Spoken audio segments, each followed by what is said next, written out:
Hello welcome back to my channel. എല്ലാവർക്കും ഇന്നത്തെ എൻ്റെ വീഡിയോയിലോട്ട് സ്വാഗതം. അപ്പോൾ ബ്രദറിൻ്റെ മാരേജ് വീഡിയോ ആണ് കേട്ടോ. അപ്പോൾ ഈ ഒരു വീഡിയോ ചെറിയ ക്ലാരിറ്റി പ്രോബ്ലം ഒക്കെ ഉണ്ട്. അപ്പോൾ ഇതൊക്കെയാണ് കേട്ടോ ഞങ്ങളുടെ കോസ്റ്റ്യൂമൊക്കെ ഉണ്ടായിരുന്നത്. അപ്പോൾ അമ്പലത്തിലേക്ക് പോകാൻ വേണ്ടി നിൽക്കുകയാണ്. അമ്പലത്തിൽ വെച്ചിട്ടാണ് കേട്ടോ താലികെട്ടുള്ളത്. കോഴിമാമ്പറമ്പ് ഭഗവതി ക്ഷേത്രത്തിൽ വെച്ചിട്ടാണ് താലികെട്ടുള്ളത്. അപ്പോൾ ഞങ്ങളെല്ലാവരും അമ്പലത്തിൽ പോകാൻ വേണ്ടിയിട്ട് റെഡിയായി നിൽക്കുകയാണ് കേട്ടോ. അപ്പോൾ കുഞ്ഞുണ്ണിയും കുഞ്ഞാവിയും എല്ലാം ചെറുതായിട്ട് വാശിയൊക്കെ ഉണ്ടായിരുന്നു. അപ്പോൾ അതുകൊണ്ടാണ് കേട്ടോ വീഡിയോ ഒന്നും നേരെ എടുക്കാനൊന്നും പറ്റിയിട്ടുണ്ടായിരുന്നില്ല. അപ്പോൾ ഉള്ള വീഡിയോസ് വെച്ചിട്ടാണ് കേട്ടോ ഞാൻ അങ്ങനെ ഒരു വീഡിയോ എടുത്തിട്ടുള്ളത്. അപ്പോൾ വീഡിയോ എല്ലാവരും എന്തായാലും മുഴുവനായിട്ടും കണ്ടു നോക്കൂ.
അപ്പോൾ അത് അമ്പലത്തിൽ വെച്ച് താലികെട്ടും കാര്യങ്ങളൊക്കെ കഴിഞ്ഞു. അപ്പോൾ നമ്മളിവിടെ ഓഡിറ്റോറിയത്തിലേക്ക് വന്നേക്കാണ് കേട്ടോ. അമ്പലത്തിൻ്റെ അടുത്ത് തന്നെയുള്ള സുന്ദരൻ എന്ന് പറഞ്ഞുള്ള ഒരു ഓഡിറ്റോറിയത്തിൽ വെച്ചിട്ടായിരുന്നു ബാക്കി ഫങ്ഷൻസൊക്കെ ഉണ്ടായിരുന്നത്. അപ്പോൾ അവർ എത്തിയിട്ടില്ല കേട്ടോ. അവർ താലികെട്ടും കാര്യങ്ങളൊക്കെ കഴിഞ്ഞിട്ട് അവിടെ വെച്ചിട്ട് ഫോട്ടോസൊക്കെ എടുക്കാൻ വേണ്ടിയിട്ട് ഫോട്ടോഷൂട്ട് നടന്നുകൊണ്ടിരിക്കുകയാണ്. അപ്പോൾ അവർ വരാൻ വേണ്ടിയിട്ട് നമ്മളിവിടെ വെയിറ്റ് ചെയ്തുകൊണ്ടിരിക്കുകയാണ് കേട്ടോ. അപ്പോൾ ഇതാ അവർ എത്തിയിട്ടുണ്ട് കേട്ടോ. അവർ അമ്പലത്തിൽ വെച്ചിട്ട് ഫോട്ടോസൊക്കെ എടുത്തു കഴിഞ്ഞ് പിന്നെ തിരിച്ചിതാ ഓഡിറ്റോറിയത്തിലേക്ക് എത്തിയിട്ടുണ്ട്. അപ്പോൾ ഞാൻ ആദ്യം തന്നെ പോന്നിട്ടുണ്ടായിരുന്നു കേട്ടോ. ഞാനും എൻ്റെ ഹസ്ബൻഡും പിള്ളേരൊക്കെ നേരത്തെ തന്നെ ഓഡിറ്റോറിയത്തിലേക്ക് വന്നിട്ടുണ്ടായിരുന്നു. അപ്പോൾ ഇവർ ഇപ്പോഴാണ് കേട്ടോ വരുന്നത്. അപ്പോൾ എൻ്റെ സിസ്റ്ററും അതേപോലെ കസിൻസൊക്കെയാണ് കേട്ടോ ഇവരുടെ കൂടെ ഉണ്ടായിരുന്നത്. അപ്പോൾ അവരെല്ലാവരും ഓഡിറ്റോറിയത്തിലേക്ക് തിരിച്ചെത്തിയിട്ടുണ്ട്. ഇനി ചെക്കൻ്റെ അച്ഛനും അമ്മയും എല്ലാവരും വന്നിട്ട് താലൊക്കെ എടുത്ത് വന്നിട്ടാണ് കേട്ടോ ചെക്കനെയും പെണ്ണിനെയും സ്വീകരിച്ചിട്ട് ഓഡിറ്റോറിയത്തിലേക്ക് കൊണ്ടുപോവുക, അകത്തേക്ക് കൂട്ടിക്കൊണ്ടു പോവുക. അവിടെ വെച്ചിട്ടാണ് ബാക്കിയുള്ള ചടങ്ങുകളും കാര്യങ്ങളൊക്കെ, മാലടലും അങ്ങനെയുള്ള കാര്യങ്ങളൊക്കെ പിന്നെ അവിടെ വെച്ചിട്ടാണ്.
ചെറുച്ച് വാട എന്തിനാ പിന്നിലാളെ ചെറുക്കി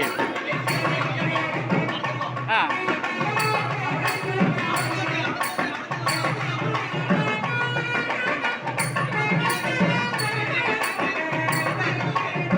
ആ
അപ്പോൾ താലികെട്ടും കാര്യങ്ങളൊക്കെ കഴിഞ്ഞു, ഫുഡൊക്കെ കഴിച്ചു. അപ്പോൾ ഇവരിതാ ഫോട്ടോസ് എടുത്തിട്ട് ആകെ ക്ഷീണിച്ച് നിൽക്കുകയാണ് കേട്ടോ. ഇനി നമ്മൾ തിരിച്ച് വീട്ടിലേക്ക് പോവുകയാണ്.